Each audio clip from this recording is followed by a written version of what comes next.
Behind the words की series की एक और वीडियो लेकर मैं आपके सामने हाजिर हूँ। अक्सर आपने कहावत सुनी होगी और कही भी होगी, धोबी का कुत्ता ना घर का ना घाट का। अमूमन ये कहावत ऐसे शख्स के लिए इस्तेमाल की जाती है जो कि मतलब ना इधर का रहे ना उधर का रहे, कभी इधर कभी उधर। तो हम इस सिनेरियो में इसको यूज़ करते हैं। क्या आप जानते हैं कि इसका बैकग्राउंड क्या है और ये इसकी कहानी क्या है, ये कैसे कहावत शुरू हुई? आज मैं आपको बताऊंगा कि इसके पीछे असल कहानी क्या है। दरअसल ये कहावत जो हम कहते हैं धोबी का कुत्ता ना घर का ना घाट का, ये बिल्कुल गलत है। असल कहावत यूं है, धोबी का कत्ता ना घर का ना घाट का। आपको हैरानी हुई होगी सुन के, लेकिन असल में ये ऐसी है। ये बाद में बिगड़ कर ये बन गई धोबी का कुत्ता ना घर का ना घाट का।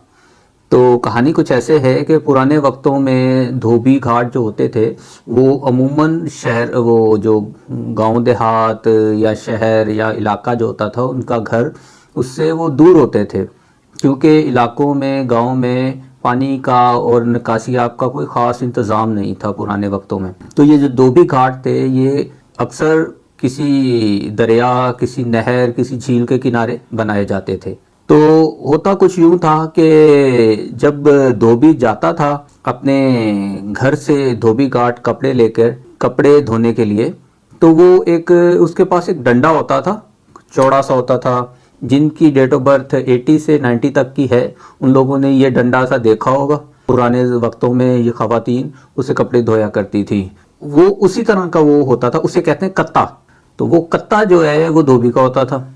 और धोबी क्या करता था कि जब वो घर से जाता था तो उसके पास कस्टमर्स के कपड़े होते थे और वो कपड़े उठाकर लेकर जाता था अपने धोबी घाट तक।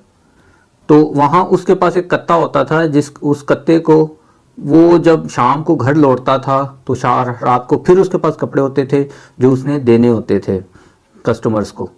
तो वो उस बोझ से बचने के लिए उस कत्ते को, उस डंडे को, उस थापे को वो कहीं वो छुपा के चला जाता था रास्ते में। अच्छा, वो कहीं ऐसी रास्ते में कोई भी जगह होती थी वो छुपा के चला जाता था। जब वो सुबह आता था वो वहां से उठाता था तो फिर दोबारा धोबी घाट ले आता था। तो ये कहावत इस तरह बनी थी कि धोबी का कत्ता ना घर का ना घाट का। वो ना तो वो घर पे पहुंच पाता था कभी कत्ता, और ना ही वो धोबी घाट पे रह पाता था, वो रास्ते में ही रह जाता था।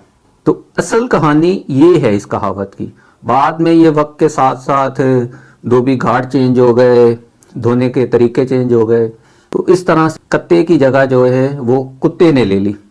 हालांकि ऐसा कुछ नहीं है, असल बात वही है जो मैंने आपको बयान की है। मैं उम्मीद करता हूँ कि मेरी ये वीडियो आपको पसंद आई होगी। वीडियो को लाइक करें, चैनल को सब्सक्राइब करें और वीडियो को ज़रूर शेयर करें ताकि दूसरों की जो गलत फहमी है वो भी दूर हो सके। शुक्रिया।